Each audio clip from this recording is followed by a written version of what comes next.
Ma'am, bet ko po pagdidiscuss mo, isa pa. Hi teachers! Hi future LPDs! Kumusta? Kumusta? Sige lang, bulahin niyo ako para mas marami akong ibigay na drills. Charis. Okay, ayan. Pagpasensyahan nyo na dahil random ang content natin dito. Pero hindi mawawala itong let review of course. At hindi ko minsan nabibigyan ng oras lang. Pagpasensyahan nyo na dahil medyo busy. Mag-e-exam na ang mga bata. Pagkatapos hindi maalis-alis itong nararamdaman ko, hindi ko alam. Okay, ituloy natin ang science. Marami na kasi akong Prof Ed na na-share dito. Syempre, kailangan din natin ng Gen Ed. Okay, kapag sinabi kasing kumakain ng plants only, anong tawag natin? Sumabay ka sa drills, bilisan natin. Herbivore. Pag sinabi naman natin kumakain ng animals only, carnivore.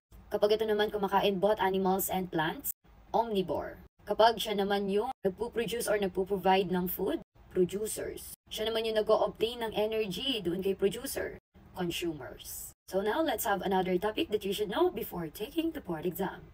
Okay, dahil napapag-usapan natin si producer and consumer, let's answer this question. How do you classify a deer that eats on a acacia tree? Ano ang tawag daw natin dun sa deer na kumakain ng acacia tree? Dun sa acacia tree. A. Primary producer. B. Decomposer. C. Secondary consumer. D. Primary consumer. What is your answer? Kung alam mo na, i-type mo na. I-comment mo na. Isikaw mo na. And this is an example of food change. Of course, kailangan nating irasyo para makuha natin ang tamang sagot at malaman natin. So pag sinabi nating food chain, it starts with a producer.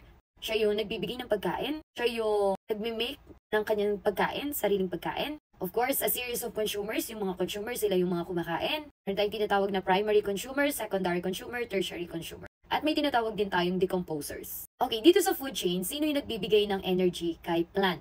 Saan nakukuha ng plant ang energy? Kay sun, of course. And then itong si plant, sino siya? Producer. At yung unang kakain kay plant ay tinatawag nating primary consumer. Kung sino yung unang kakain dun sa plant, siya yung primary consumer.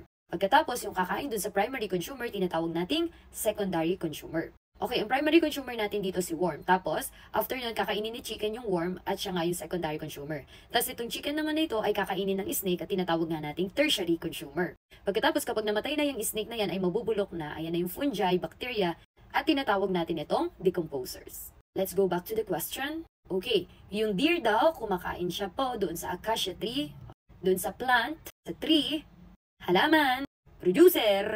What is your answer? Paano mo ika-classify si deer? A. Primary producer. B. Decomposer. C. Secondary consumer. D. Primary consumer. Kung alam mo na ang sagot, isigaw mo na. Again, sa mga gusto po ng drills, subscribe po kayo sa Vinyl Vlogs. Ako na po nagsasabi, marami po kayong makikita dyan na makikita nyo sa LED. Marami po tayong drills dyan, Gen Ed and Prof Ed. Hindi lang drills, kundi lecture na rin po. Ine-explain ko, tinuturo ko. Nang mabilisan lang po. Okay, anong sagot mo dito? Kung nakuha mo ang letter D, primary consumer, ikaw ay tama. Okay, the answer is letter D, primary consumer. Kasi siya yung unang kakain doon sa tree, doon sa halaman, doon sa plant. Kaya nga, primary consumer. At yun lamang po, thank you po.